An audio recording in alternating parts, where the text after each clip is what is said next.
Terve taas sieltä kotikatsomoilta. Täällä ollaan. Tänään meillä on aiheena tämä repun pakkaaminen. Niillä tarvikkeilla, mitä leirille otetaan. Mutta aivan ensiksi Hannu, kipaseppa sinne postilaatikolle. No, minäpä kipaisen. No voi hyvänen aika. Jussi, katsopas. Mikä se? Näetkö? Tämähän on makuupussi. Onkohan tämä joku saate? Täällähän on kirjekin. Arvaas miten tää on tuolta Lappeenrannasta. Tuija-Liisa on lähettänyt meille kirjeen ja kyselee, että missä siellä leirillä oikein nukutaan? No niinpä niin. hyvä Tuija-Liisa. Makuupussi tai säkki, niin sehän on leiriläisen koti. Lisäämme sen ehdottomasti leirille otettaviin varusteisiin. Sitten otamme tämän rinkan kautta repun pakkaamisen käsittelyyn ja otetaanpa täältä tämä valitsemani rinkka. No niin, Jussi.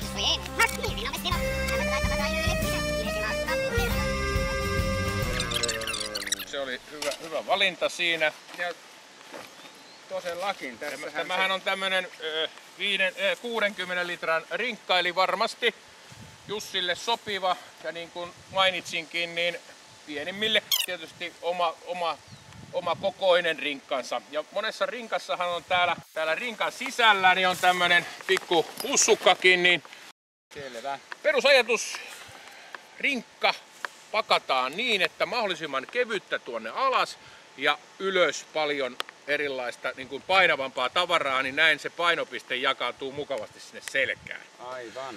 Tässä on oikeasti niin kuin järkevä homma on käyttää jopa tämmöistä jätesäkkiä, johon voisi huoletta, jos sattuu olemaan vähän kosteampaa keliä, niin laittaa kaiken vaatetavaran.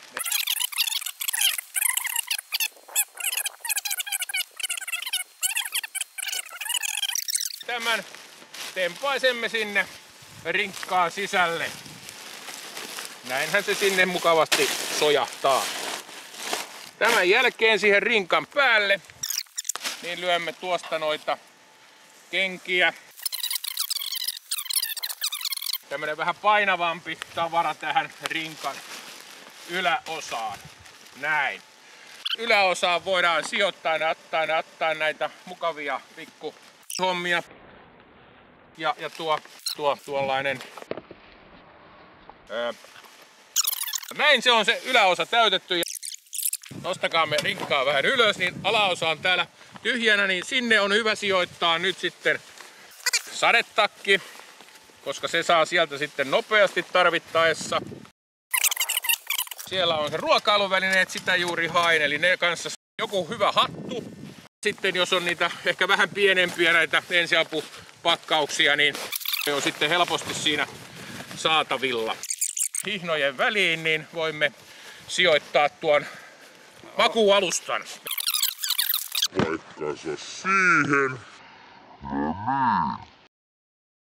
Ja nyt sitten tuo teltta, eli se kaveri, jolla on teltta, niin sijoittaa teltan tähän. Telttakin mukana. Ja viimeinen homma, mikä tässä Jussi meillä on, niin tuo makuu, mistä puhuttiinkin jo. No niin, muista. Väliremmit sinne. Katsotaan juuri noin ja siitä sitten vähän eturemmiä kireelle noin. Eihän paina mitään, eikö ole helppo nyt mennä.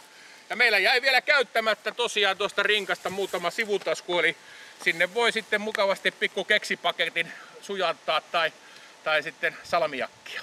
Kiitoksia. Ei muuta kuin leirille, Jussi. Nähdään. Leirille. Leirille.